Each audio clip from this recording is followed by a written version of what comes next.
Rich Dad, Poor Dad. I'm sure you've heard of Rich Dad, Poor Dad by Robert T. Kiyosaki, a story about a boy who was growing up with two fathers, his real dad and the wealthy father of his best friend. The book explains how both of them influenced the way Robert views money and investing. It debunks a myth that having a large salary is a basic requirement for wealth and explains the difference between working for money and having your money work for you. The traditional approach to personal finance, which places a heavy emphasis on saving and investing, is criticized as being insufficient, so the book promotes financial education. According to Kiyosaki, one should concentrate on accumulating assets that produce passive income and eliminating liabilities that deplete one's resources. The book is structured around the contrasting financial philosophies of Kiyosaki's two fathers. His biological father, who was highly educated but struggled financially, and his friend's father, who was less educated but successful in business. He uses these two figures to illustrate the importance of financial literacy and the dangers of relying solely on formal education in order to achieve financial success. Now let's take a closer look. So there's a father who has a wall full of diplomas and degrees, and a father who is a high school dropout. After their death, one will leave their kids with nothing but debt, and the other one will die as one of the richest men in Hawaii, and his children will inherit an empire he has built. So the rich dad guides two boys on their journey to use their minds in the best way possible in order to create wealth through investments and business. He says that there's a huge difference between "I can't afford that" and "how can I afford that?" The poor dad used to say things like, "I'll never be rich," so he wasn't, whereas the rich one kept repeating that he's a rich man, even after going bankrupt multiple times. From this example, we can conclude that your journey starts with a mindset and that the way you look at things has a huge impact on your ability to deliver results, good and bad ones. When Robert was 9 years old, him and his best friend Mike asked the rich dad to tell them a way in which they could make some money.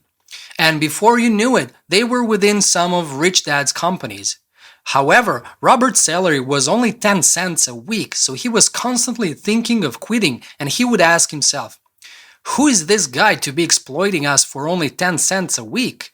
But it was at that moment that the rich dad gave them a lesson about money. He said that some people give up while others choose to fight, that they'll either leave the job like most people do when they are poorly paid, or that they will look at it as an opportunity to learn about one of the life's biggest traps, the illusion that you should work very hard for a small amount of money to ensure your job security, get only 3 weeks of vacation and a skimpy pension, and that it is the only way of living. In reality, only two emotions control our lives, fear and greed, and the pattern usually goes like this.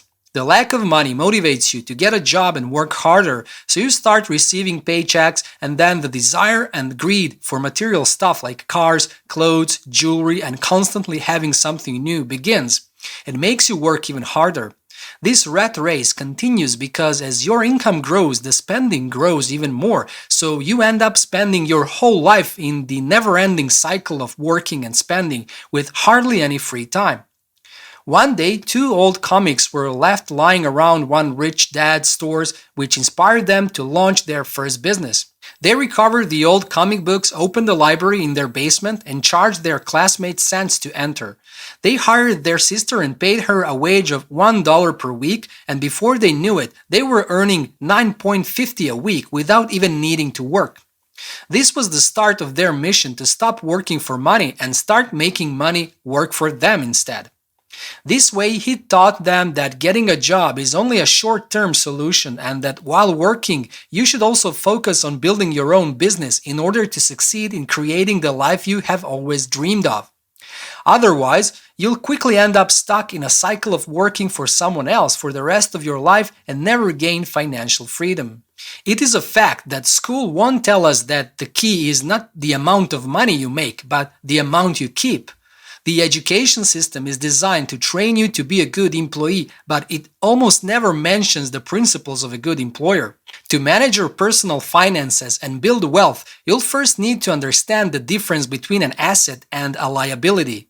So this book teaches us that an asset puts money in your pocket while a liability takes it out of it. Then what does Rich Dad mean when he says that rich people acquire assets and the poor and the middle class acquire liabilities that they think are assets?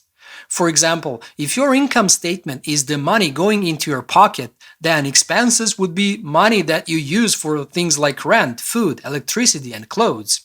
So an asset is something that allows you to generate income, but at the same time, liability generates expenditure.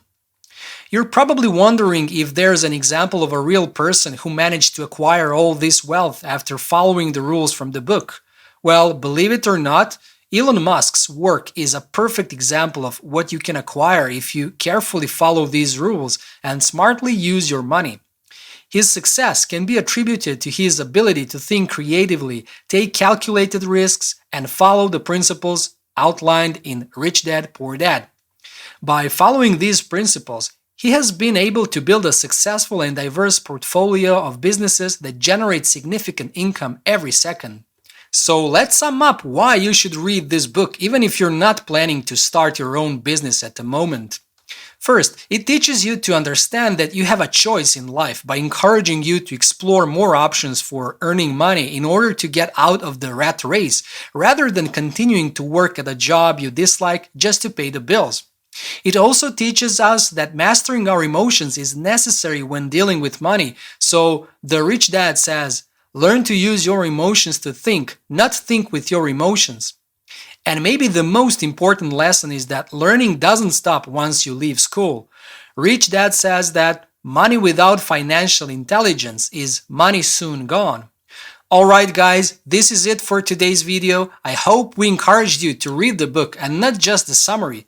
Thank you all for watching. Don't forget to like the video, subscribe to our channel, and hit that bell button to get notified whenever there's a new book summary ready for you. Keep slaying and I'll see you soon.